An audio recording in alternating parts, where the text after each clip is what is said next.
Organizations achieving optimal person-environment fit through trait activation theory report measurable improvements in performance, often 15 to 25%. Today, we'll show how to unlock that gain using strategic, evidence-based design, not just hiring better people. We often hire for personality, We look for people who are conscientious, agreeable, or extroverted. Yet, these traits do not always predict who will succeed. Two equally creative people can have vastly different impacts. One might revolutionize a process, while the other struggles to contribute new ideas. The reason is not a flaw in their personality. It is a flaw in our understanding of how personality works. We assume traits are always on, like a light switch flipped to its on position. But the reality is far more nuanced and dynamic. Personality traits are not constant behaviors. They are hidden potentials. Think of them as dormant abilities waiting for the right signal. Trait activation theory provides a powerful lens to understand this. It explains that our traits are activated or brought to life by specific cues in our environment. The situation we are in determines which parts of our personality show up. An employee might be incredibly detail-oriented, but that trait remains invisible if their job involves only big-picture brainstorming with no demand for precision. It is the situation that calls the trait onto the stage. This matters immensely in today's workplace. We are in a constant search for better performance and higher engagement. We invest heavily in talent acquisition and development, hoping to find and grow the best people. Yet we often overlook the most critical factor, the work environment itself. We place talented individuals in roles or cultures that prevent their best qualities from emerging.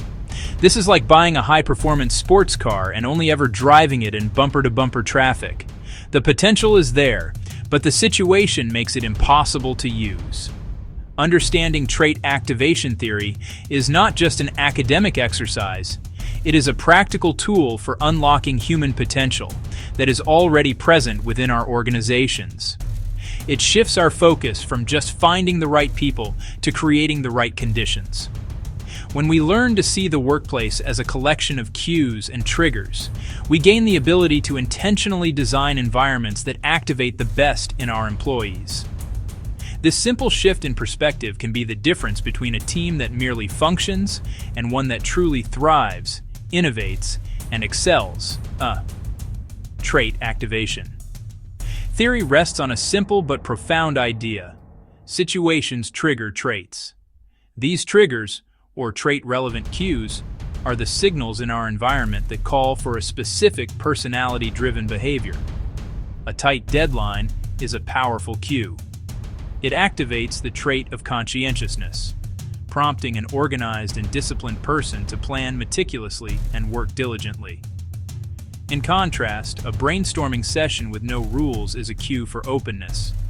It encourages a curious and imaginative person to generate novel ideas.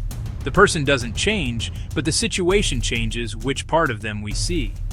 These cues can be broken down into three types. Demand cues, like a company policy requiring a detailed safety check before operating machinery. This demands conscientiousness. Allow cues, like an optional social event that lets an extroverted employee network. Constrain cues, a highly bureaucratic culture with rigid approval processes that limits creativity. A leader's job is to manage this landscape of cues to get the best results. The evidence for this is compelling. Research shows performance can improve by as much as 25% when traits match job cues. A study of salespeople found extroverts only excelled when roles had high social interaction. In low client-facing roles, extraversion gave no advantage. Employees high in agreeableness perform better in collaborative team settings, where helping is activated and rewarded. Key interventions follow from this. In hiring, move beyond generic personality tests. Analyze the specific cues of a role. Use behavioral interviews. Use work simulations that mimic those cues. For job design, implement job crafting so employees can align tasks with strengths. A conscientious data analyst might add more quality assurance checks, activating precision. This isn't just theory. It's a practical way to boost performance and job satisfaction. Applying trait activation theory does not require a complete organizational overhaul. It starts with a series of deliberate, practical steps leaders and HR can take. The first step is a cue audit. Look at a specific role and map out the situational cues on a whiteboard. Does this job have clear rules or frequent ambiguity? Is the work primarily individual or collaborative? How often does the person receive direct feedback? This audit builds a realistic profile of psychological demands, better than a generic job description. Second, revamp selection to match cues. Don't ask, "Are you creative?" Give candidates a real team problem to brainstorm. Run situational judgment tests. They don't just ask about a trait. They create a situation to see the trait activated. For customer service needing emotional stability, use a simulation with an angry customer.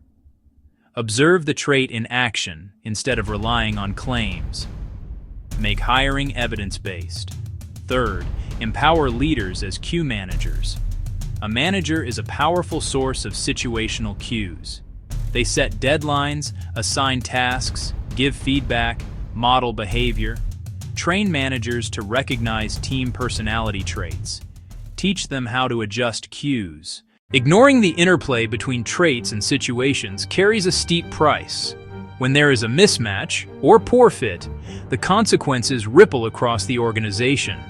Employees feel misunderstood and ineffective.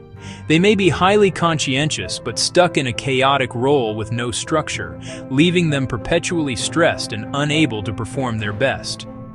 This leads to what psychologists call ego depletion, a state of mental exhaustion from constantly fighting against one's natural tendencies. Engagement plummets because the work feels draining instead of energizing. The human cost is significant, damaging well-being, hindering personal growth. This psychological strain inevitably translates into tangible business losses. Poor person-environment fit is a leading driver of voluntary turnover. When people feel their strengths are not being used or valued, they look for opportunities elsewhere. Recruiting, hiring, training their replacement. The cost can range from half to double an employee's annual salary. Beyond turnover, poor fit leads to a decline in productivity. Mistakes increase. Deadlines are missed. Innovation stagnates. The 25% performance boost from good fit can easily become a 25% performance deficit from bad fit. Conversely, the benefits of achieving good fit are profound.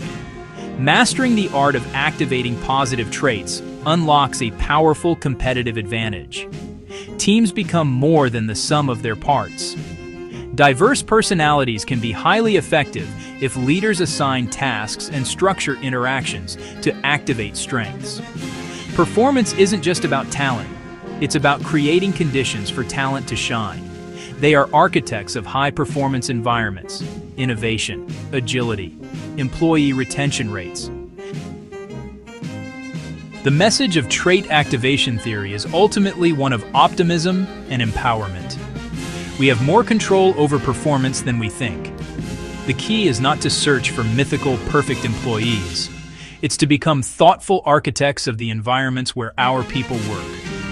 By focusing on the situation, we can make everyone better.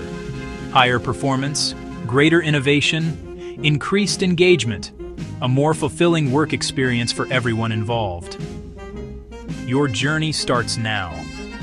Take one simple action today. Pick one job, list 5 cues, add one work sample test, and have one cue-focused coaching conversation.